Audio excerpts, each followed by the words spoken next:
Sudan bugün dünyanın en az konuşulan ama en kritik krizlerinden birisini yaşıyor. Çünkü bu savaş sadece artık iki askeri gücün çatışmasına indirgenecek bir savaş değil. Bu savaş bir devletin aslında dağılma riskiyle karşı karşıya kalmasının hikayesi ve bu hikayenin arkasında elbette İsrail'in varlığı ve Körfez'in varlığından bahsetmemiz gerekiyor. 2023'te başlayan çatışmalar bugün 4. yılına girdi ama hala temel soru aynı. Sudan'da gücü kim kontrol edecek? Bir tarafta Sudan ordusu var, diğer tarafta ise zamanla kendi başına bir güç haline gelmeye çalışan RSF milis güçleri var. Ama mesele sadece buradaki iki aktör değil. Bunun çok daha ötesinde. Evet, Sudan'da bir ordu var ve ordunun aslında temsil ettiği bir devlet var. Bir tarafta da dış aktörlerin desteklemiş olduğu RSF var. Şimdi bu savaşın içerisinde ayrıca altın hususu var. Sınır hatları var. Kaçakçılık ağları var. Dış destekler var. Yani Sudan'daki savaş aslında çok katmanlı bir güç mücadelesini karşımıza çıkarıyor ve en kritik nokta şu: bu savaş artık sadece Sudan'ın içinde kalmıyor. Afrika boynuzunu, Kızıldeniz'i ve hatta bölgesel dengeleri doğrudan etkileyen bir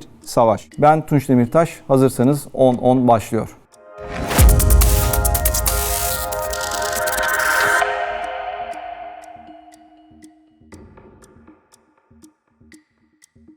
Sudan'daki savaş ülkenin stratejik derinliğini ve kaynaklarını kontrol etme arayışının bir sonucu. İsrail'in güvenlik doktrini çerçevesinde bölgede Sünni çoğunluklu ve güçlü bir Sudan merkezi bir tehdit olarak algılanan bir gerçek ve bu nedenle ülke 10 yıllardır süren bir istikrarsızlaştırma sürecine maruz bırakıldı ve 2011'de Güney Sudan'ın ayrılması bu stratejinin ilk büyük adımıydı. Şimdi burada devasa kaynakların kontrolü için bölünme baskısı devam etmişti. Özellikle Sudan 2019'da yaşanan askeri darbe sonrasında ekonomik yaptırımların kalkması vaadiyle İbrahim Anlaşmalarını imzalamaya zorlanan bir dış müdahaleye aslında maruz kaldı ve yine aynı şekilde o dış müdahalenin günümüzde çok daha fazla açık bir şekilde Sudan'ı etkilemesi söz konusu oldu. Savaşın fitilini ateşleyen nihai unsur ise dış güçler tarafından finanse edilip büyütülen paralel ordu yapısının resmi devlet ordusuna karşı bir vekil güç olarak sahaya sürülmesi. Şimdi bu savaş Sudan'ın bölgesel bir güç olmasını engellemek ve kaynaklarını parçalayarak yönetmek isteyen bir dış müdahalenin ürünü aslında.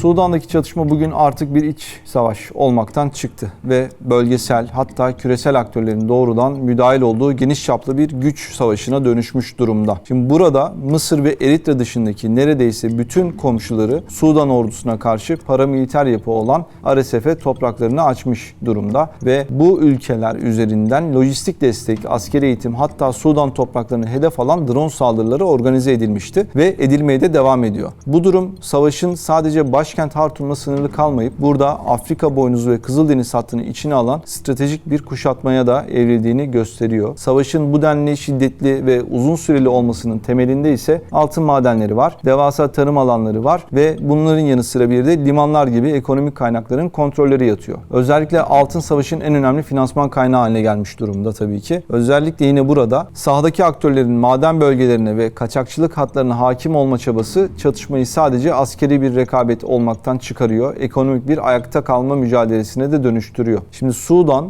Sahel kuşağı, Körfez dengeleri ve Kızıldeniz güvenliğini doğrudan etkileyen bölgesel bir kriz merkezi konumunda yer alıyor ve komşu ülkeler ve Körfez ülkeleri gibi dış aktörlerin lojistik, siyasi ve askeri düzeydeki müdahaleleri, yerel anlaşmazlıkları aslında küresel bir jeopolitik hesaplaşmaya da dönüştüren durumda yer alıyor diyebilirim. Ve bu durum Sudan'ın toprak bütünlüğünü tehdit ederken tüm bölgeyi içine çekebilecek büyük bir istikrarsızlık dalgası da oluşturuyor.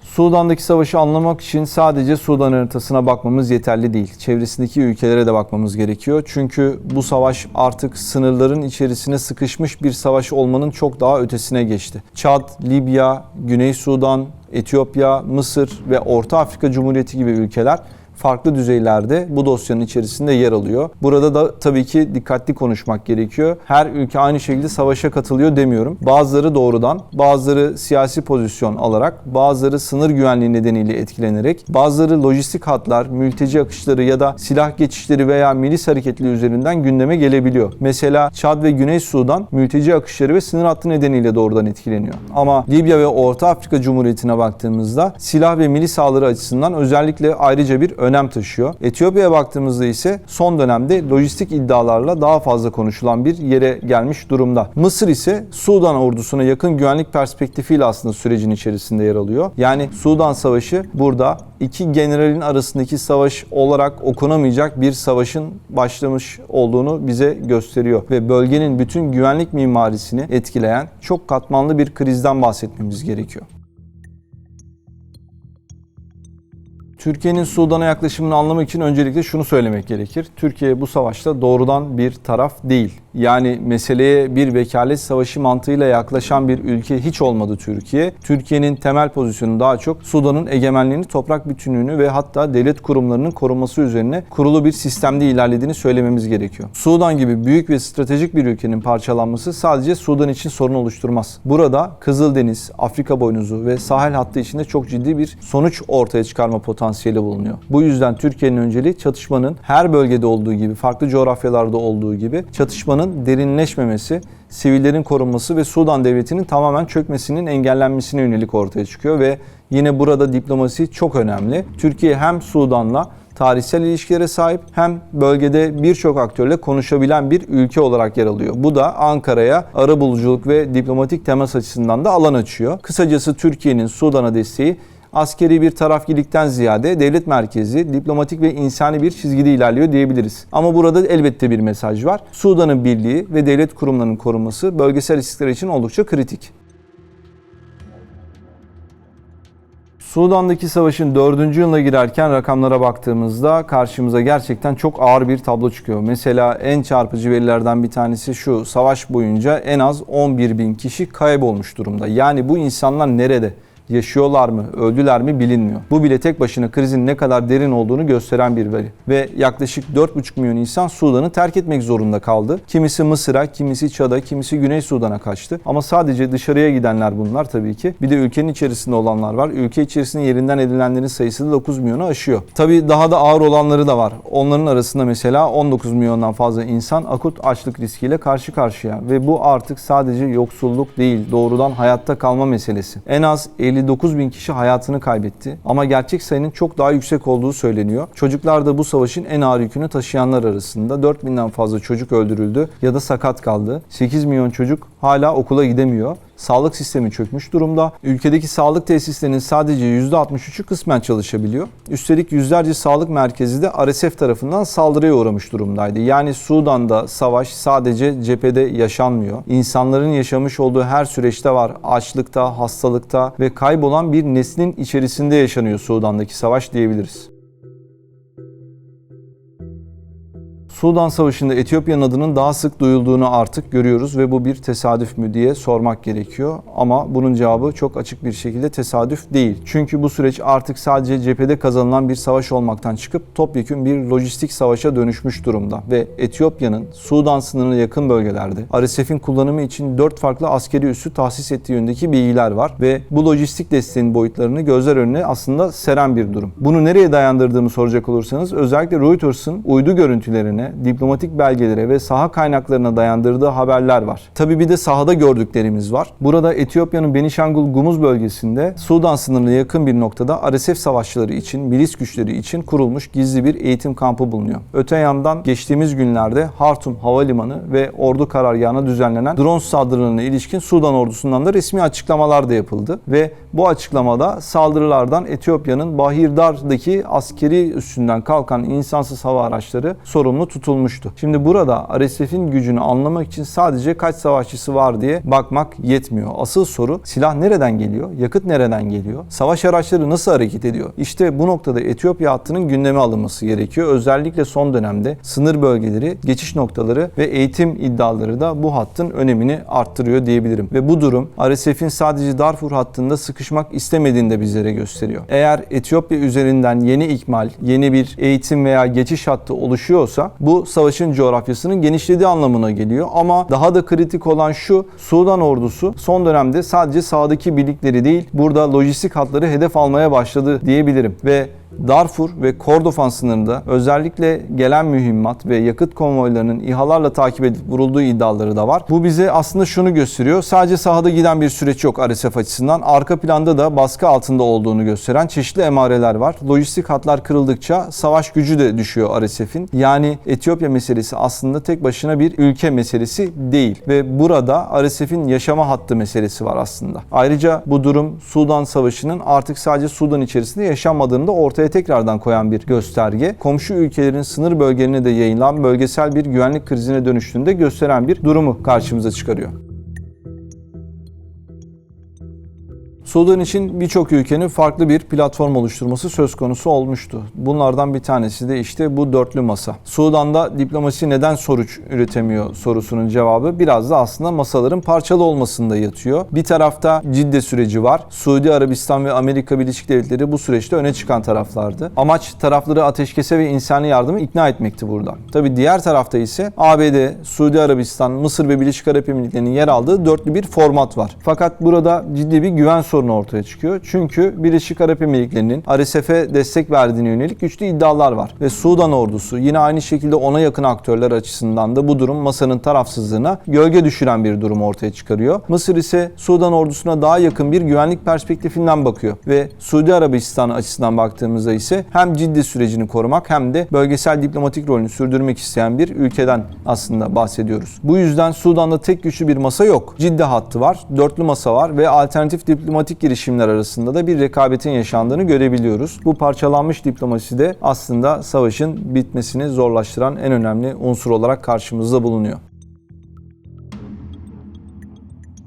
Sudan'da sahaya baktığımızda artık klasik bir cephe savaşından bahsetmemiz mümkün değil. Daha karmaşık bir tablo var karşımızda ve Sudan ordusu son dönemde strateji değiştiren bir durumda. Artık sadece şehir almakla ilgilenmiyor Sudan ordusu. RSF'in lojistik damarlarını kesmeye odaklanmış durumda diye göstergeler bize verileri sağlıyor. Özellikle Kordofan ve Darfur hattında yoğun hava saldırıları yapılıyor. El Fula'da, En Nuhud'da, Abu Zabat'ta, Baba Nusa gibi bölgelerde RSF'in askeri araçları, mühimmat depoları ve hatta yakıt hatları da hedef alındı. Ordu kaynaklarına göre RSF'e ait 100'den fazla askeri araç, büyük miktarda mühimmat ve binlerce litre yakıt imha edilmiş durumda. Daha da kritik bir gelişme var. Çad sınırına yakın bölgelerde sınırı geçtikten sonra takip edilen lojistik konvoyların tamamen yok edildiği de belirtiliyor. Burada belki hatırlayacak olanlar vardır. Amjaras en fazla öne çıkan merkezlerden bir tanesiydi Darfur'a giden lojistik hatlarda. Ve yine Niyala Havalimanı'nda da aslında artık güvenliğin sorgulandığı bir dönemin içerisinde olduğumuzu görüyoruz. Önceden RSF için bir ikmal merkeziydi burası. Şimdi ise sürekli hedef alınan bir noktaya dönüşmüş durumda. RSF'in Tine bölgesine saldırı planı bile İHA'larla engellenmişti. Yani sahadaki tablo şu, ordu ilerliyor ama daha önemlisi RSF'in hareket kabiliyeti kırılıyor. RSF hala belli bir etkiye sahip ama artık daha çok savunma pozisyonunda olan bir yapıda diyebiliriz. Bu yüzden savaş bitmedi ama savaşın dengesi net olarak değişiyor. RSF bünyesinde gözlemlenen çözülme ve Sudan ordusu saflarındaki yeni yapılanmalar savaşın karakterinin aslında değişmiş olduğunu, hatta meşru devlet otoritesinin psikolojik üstünlüğü ele geçirdiğini gösteriyor. Bu süreci iki temel eksende değerlendirmek gerekir tabii ki. Burada RSF içerisinde yaşanan komuta kademesi ve savaşçı düzeyindeki kopuşlar yapının artık sürdürülebilir olmadığını gösteren bir durum karşımıza çıkarıyor. Yine hatırlayacak olursak belki 2024 yılında Abu Akla Keykel'in, yine 2026 yılında Tümgeneral El Nur Ahmet Adem'in, hatta El Kubba olarak bilinirdi, beraberindeki güçlerle Sudan ordusuna katılması yine çözülmenin en somut örnekleri arasında bulunuyor ve bu kopuşlar sadece birer isim değişikliği değil, RSF içerisindeki ganimet paylaşımı kavgalarını ortaya çıkarıyor. Lojistik tıkanmaları ve yönetim krizini açıkça aslında yine ortaya koyan göstergeler bunlar. Sahadan gelen bilgilere yine baktığımızda RSF'in lojistik ağlarının daraldığını görebiliyoruz. Savaşçılarına maaş ödeyemediği ve ağır hava saldırı altında moral çöküntüsü yaşadığını da doğrulayan çeşitli ifadeler bulunuyor sahada. Özellikle yerelde gençlerin katılım isteğinin azalmasıyla RSF bu açığı kapatmak için yabancı paralı askerler desteğine yönelmek zorunda kaldığı da iddialar arasında. Sahadaki göstergeler yine bunu aslında bir noktada destekliyor ve bölgesel destek hatlarının zayıflamasıyla beraber RSF savaşın başındaki hızını, esnekliğini kaybederek savunma pozisyonunda daha fazla durduğunu biz görebiliyoruz ve savaşın bu noktasında RSF içten içe dağılırken Sudan ordusu hem askeri hem de psikolojik anlamda da sahada hakimiyetini pekiştiriyor diyebiliriz. Ama savaş sonrasındaki temel sınav cephede kazanılan başarının kalıcı bir devlet otoritesine dönüştürülmesi ve tüm silahlı yapıların tek bir meşru komut altında toplanması olacaktır. Sudan için oyunun kuralları artık ordunun lehine değişmiş durumda diyebiliriz.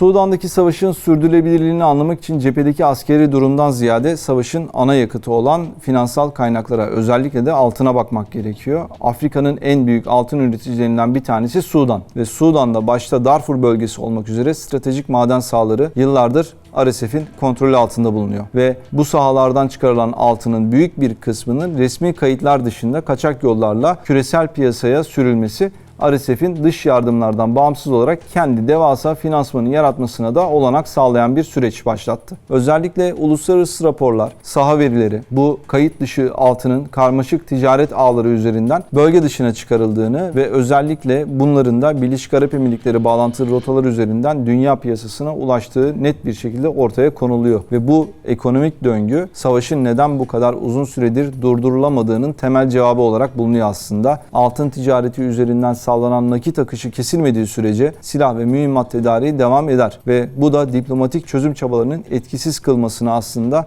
sebep olur. Dolayısıyla Sudan'daki trajedi sadece ideolojik veya siyasi bir çatışma değil. Yani burada maden sahaları, kaçakçılık hatları ve finansal hakimiyet üzerinden yürütülen ekonomi tabanlı bir yıpratma savaşı mevcut.